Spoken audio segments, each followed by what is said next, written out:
मिलाए पर मां का मुर्शिद वता द एड़ो मुर्शिद वलियत होया पर एतरो मर्तबो कोन हो जो रब सां मिलाए पो मां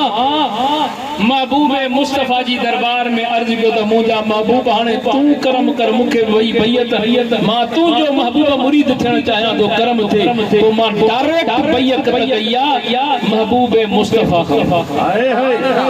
वो जेको महबूब मुस्तफा को डायरेक्ट बैयत करे ऐं उहो पीरन जे पीर दस्तगीर जे आदो गर्दन झुकाए अजकल जो मुल्ला मौलवी ने झुकाए तो वो चवे पांजी किस्मत खे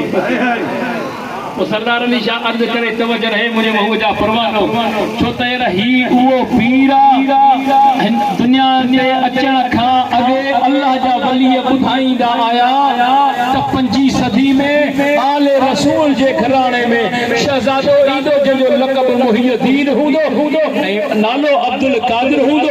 अल्लाह जे हुक्म सां ऐलान कंदो कदमी आज़ही अला रक़बत कुल वली अल्लाह सुभान अल्लाह हर वली बुधाईंदो आयो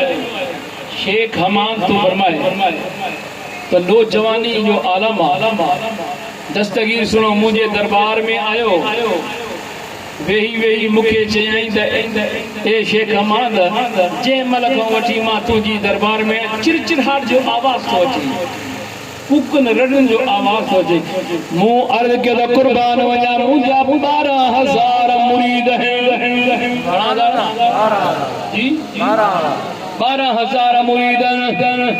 ओ सुना मुखे सदी दान उन जो आवाज मोट पहुंचायो वेंदो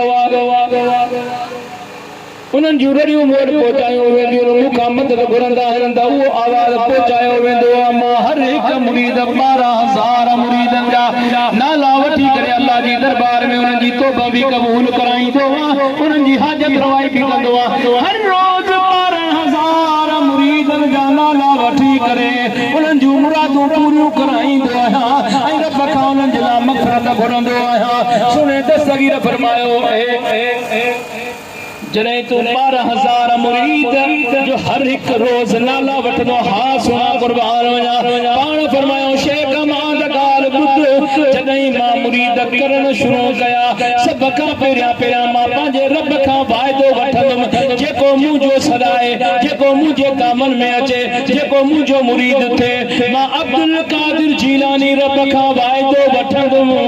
त मुंहिंजा मालिक जेको मुंहिंजो सदाए मुंहिंजे दामन में अचे मुझे मुरीद थे उन जो क़यामत ताईं ज़ामिन मां अब्दुल कादिर जा